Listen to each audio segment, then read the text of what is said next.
in the land of grills. How y'all doing, folks? We're back. We're going to answer all your questions you have. This is the brand new from Blackstone.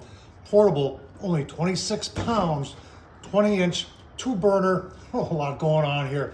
Griddle, all new from Blackstone. A lot of you folks have asked questions. Decided to make a video and answer all your questions. Well, let's get started. All right, first question, where's the best place to get this? I found the best price for this is at a Walmart.com, and this is what I paid for it. $150 for a 20-inch 2-burner, stainless steel burners.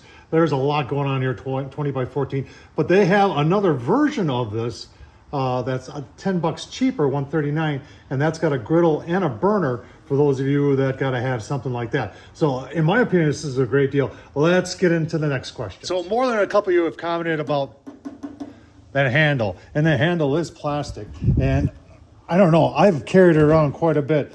It seems pretty heavy duty, but you are correct. If you're wondering what this is made of, it's plastic. People have also asked about the latches. How secure are these? Now, the way they've got these, hopefully you can see that, is that they latch, and when they latch, they go into like a little indent there, and it's pretty hard to get them out. I think it's a pretty good design. Remember, a lot of this has to do around portability and weight.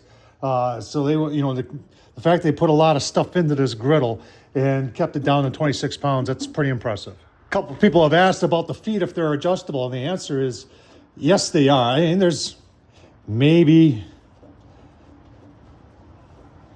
about I would say maybe an inch of play there, and you can adjust each one independently. So if you want to level it up, say on the tailgate of your pickup or on a picnic table, if you're out camping or something like that, you can do that. What's that tag hanging from the bottom? And you could take this off, I think. It's riveted on, but it's got the serial number on there and some important instructions for lighting and that. I've chosen to leave mine. Here's one maybe you can answer. I have no idea. At first I thought this is where the grease catch was, but there's nothing in there. So I have no idea what that little indent is for. Do you know? All right, so can you cook with the lid down? I don't think it's designed to do that. In fact, I'm gonna say no. I've had a couple of people question as to why there's only one of these, that if it's a windy day, without having one of those in there, that this could get, you know, warped or something like that if it's a heavy wind. I agree with you on that. I will note that if you wanted to lay it down flat, is that this piece right here is a little screw with a nut. You can take that off so you can lay this down flat, but that's really small there, so be careful that you don't use it. Put it right back in and then secure it. You know, a couple people have made, you know, said, what about wind control? You know, and they've got the sides there, and you got some little vents out here in the front, but I've cooked it in some pretty windy conditions, and it's done pretty good. If you were out, I would definitely try and face it so the lid is kind of blocking the wind, so the wind would be coming this way. You know, and it's just, those of you who have cooked outside with your griddles, like camping or something like that, where you get wind coming from all directions, you know what I'm talking about. So a couple of you have asked about the paint, and a couple people made comments about the paint chipping. So I got one little chip. You can see it right there. When this came, there was like masking tape protecting these edges right here. And I think a lot of this is happening during shipping, but you can tell that lid hits right there, and you see there's a little chip right there. Now that's good, and you can see where the paint is hitting right there. If that bothers you, then, you know, don't buy it.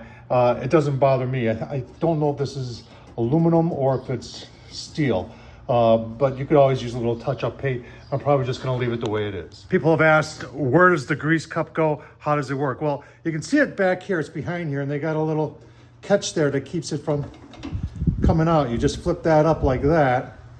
You take that out, that's your grease tray right there. Now, I don't know if there's liners available for this, there may be. And then that just fits in like that. You can do it either way, this way, or like that. And it you know, I think it's sized proportionally for this grill. Obviously, if you're going to be doing like pounds and pounds of bacon, you may need to empty it out. Yeah, remember we were talking about this. Well, the grease cup does fit in there, but I honestly don't know what purpose it serves. There's no hole in the griddle there, so Yeah, it does fit there. Why you would use it there, I don't know. All right, let's talk about the griddle. A lot of things going on here with the griddle itself. First of all, it is aluminum at 26 pounds and portable. This is not going to be steel or something like that. A lot of people have made comments about because it's aluminum, it'll warp or something like that. So let's just take it out and take a look at the underside.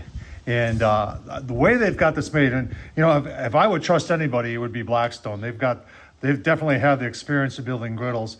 So this is aluminum, and I don't think that's going to warp the way they've got that ribbed and reinforced in the back. And this is they call it a non-stick titanium coating on there. And time will tell. Obviously, you can't use metal on there. Now, Blackstone does sell a very nice accessory kit with 2 spatulas and a pair of tongs, and they work very nice, and I have used them on here. So your regulator, and people have asked this question, do you need to keep on putting this on? No, you don't have to store it underneath here. This is where it comes, and that's where it stores. It stores underneath there very nicely. And, you know, people have asked, can you use a 20-pounder with a hose? And as long as you are going into this regulator, the answer to that is yeah. All right, so the cooking surface is 230 square inches. You can see there's 2 stainless steel H-style burners. That's what Blackstone's known for, and this heats very evenly on this griddle, and it works very well. Combined BTUs between the 2 of them is 13,000 BTUs. So it is a mechanical clicker to get them started. There's your clicker right there. No batteries needed. Some people have asked that question. Does grease get underneath? No, grease does not get underneath. I've done bacon. We did chicken stir fry on this. I'll leave the original review I did on this down below in the description, and I'll leave you know, the stir fry video, I'll leave that down there too. That my wife did that. It was absolutely delicious. The hinges don't look very heavy duty, and well, you know, there's not a whole lot of weight there, so time will tell, but I've had no issues with them. Tom, how does the griddle portion stay secure? Is it the lid that holds it on? And the answer is kind of complicated. There's a couple things going on here, and if I had the most criticism for this griddle, it's that system right there.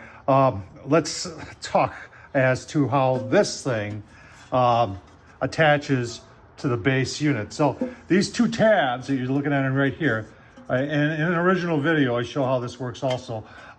This is key to it. Those go into, if you can see, there's a slot there, there's a slot there.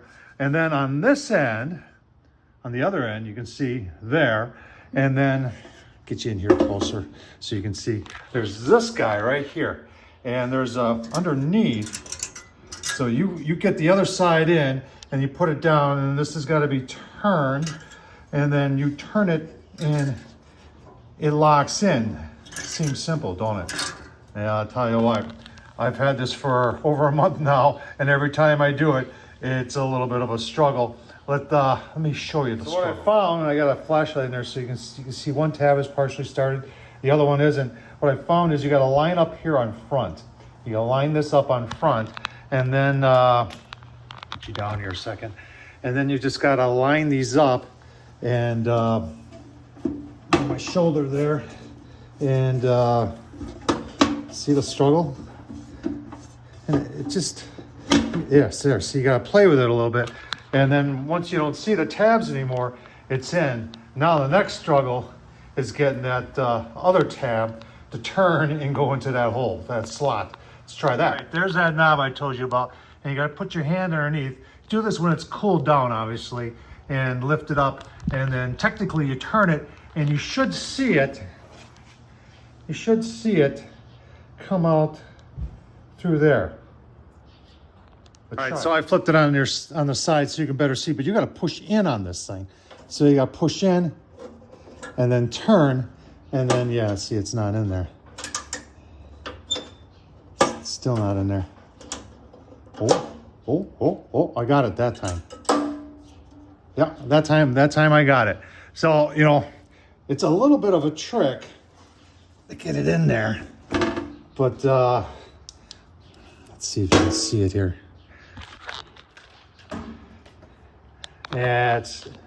Yeah, I can just, hard to show you, but you can see it. It is right there. I should paint that orange so you can see it better. Hey, there's an idea for Blackstone. All right, my final thoughts. I think I've answered all your questions. If you've got a question, leave it down in the comments. But final thoughts are, if you can wash yours in place without removing this, then just, don't lose it. Can you store it up here? I wouldn't want to, because you would scratch up that non-stick coating. But if you can keep your griddle clean without removing the griddle from this unit, boy, I'll tell you what, it makes life a lot simpler.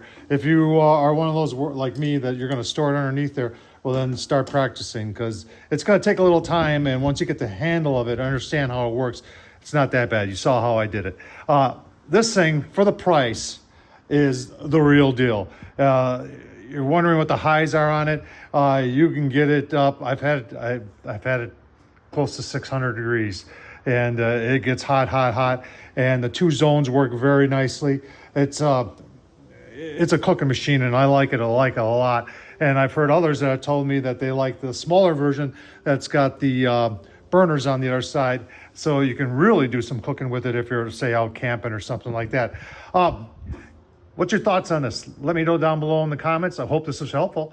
Tom Horsman at YouTube. Hey, don't forget to subscribe, press that thumbs up. And hey, if you want to buy me a beer, super thanks down below. Thanks for watching, folks.